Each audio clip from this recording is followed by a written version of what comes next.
I love this film. So imagine my dismay when I saw the 59% it averaged at Rotten Tomatoes. After reading some of the harsher critiques, I came to the conclusion that this movie is deeply misunderstood. Now, I'm not blaming the critics themselves. They're under pressure to meet deadlines and post more clickbait on social media than ever before. They don't have my kind of time to really examine a movie's deeper meanings and messages. But after reading so many one-paragraph synopses deriding and dismissing one of my favorite movies, I decided to take a stand. This is Tarsem Singh's 2006 movie, The Fall. In summation, The Fall is an English remake of a 1981 Bulgarian film called Yo Ho Ho. It explores the relationship between a paraplegic stuntman named Roy and a 5-year-old migrant worker named Alexandria. Each have suffered a fall and are convalescing at a Los Angeles hospital circa 1915. They meet when Alexandria's note to a young nurse Evelyn goes astray and floats into Roy's room. On a mission to retrieve it, Alexandria is enticed by Roy's story about her namesake. Hey, do you know you're named after Alexander the Great?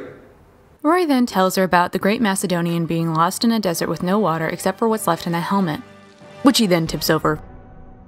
It's stupid. When Alexandria is less than impressed, Roy promises her an epic if she returns the next day. And what starts out as a friendship based on mutual boredom quickly evolves as they world build together. With Roy supplying the story and Alexandria providing the imagination, we the audience are privy to some of the most beautiful cinematography I have ever seen set to the silver screen.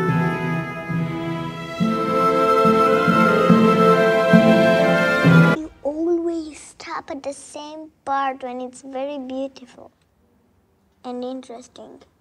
Roy deliberately does this, leaving Alexandria off at cliffhangers in order to manipulate her into supplying him with morphine.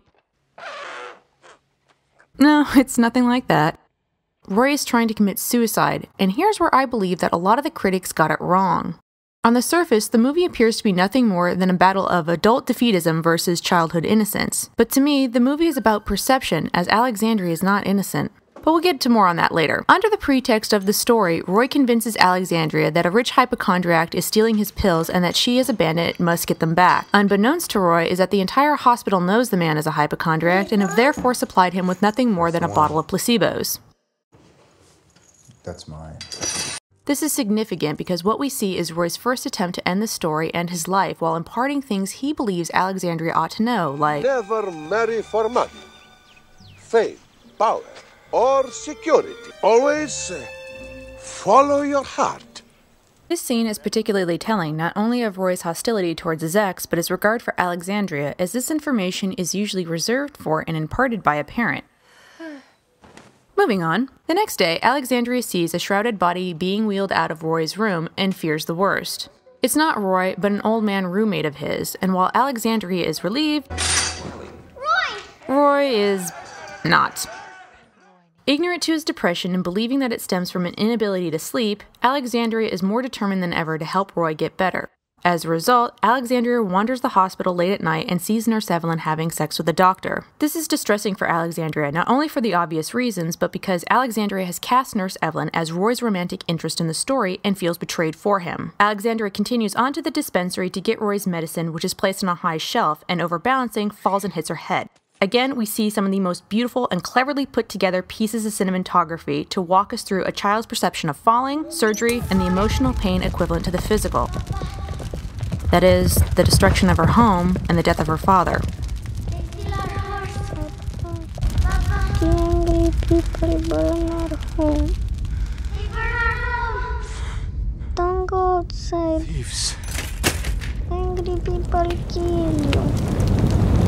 Thieves. When Alexandria regains consciousness, Roy is beside her feeling guilt-ridden. He confesses that the story was nothing more than a ruse to get her to steal from him, but Alexandria declares that she doesn't care. She wants to know how it ends. When Roy suggests that she should have Nurse Evelyn tell her, Alexandria inadvertently hits on a very sore subject. I saw her with one of the hospital maids. She was just pretending to love you, just like your girlfriend.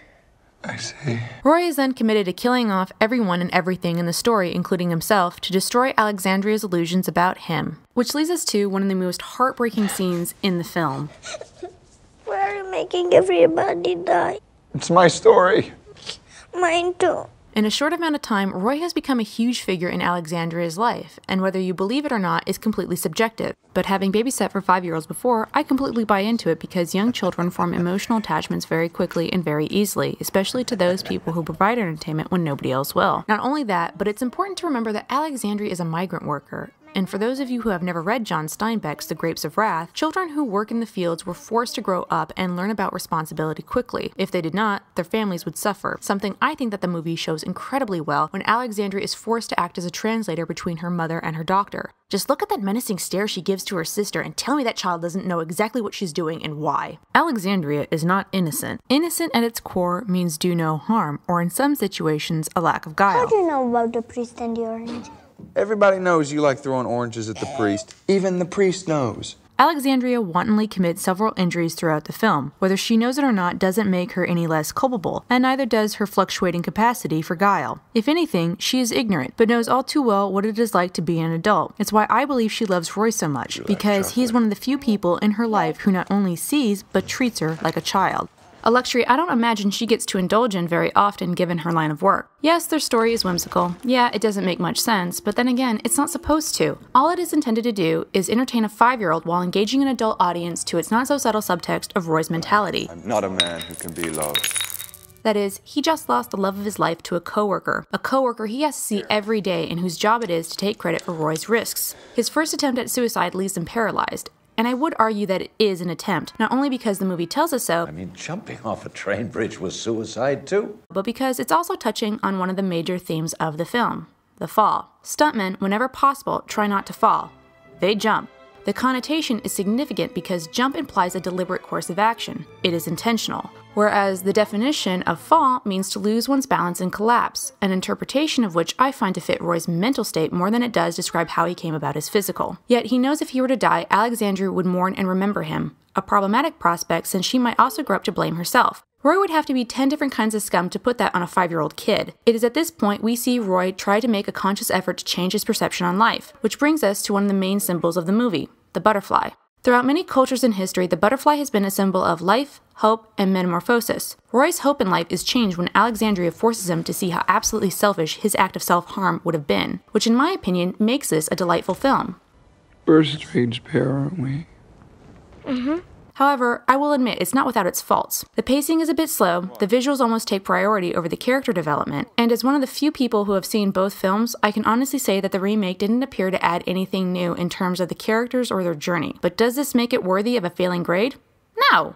The story is good, the cinematography is gorgeous, and the acting is wonderful. Something I think Tarsem Singh should get more credit for since he's one of the few directors who actually casted a 5-year-old to play a 5-year-old, which, if you stop to think about it, is a lot like herding cats. The movie might not be what you expect from the fantasy genre, but I say that any film that can deliberately evoke an emotion from its audience is doing its job well. And the first time I saw this, I cried like a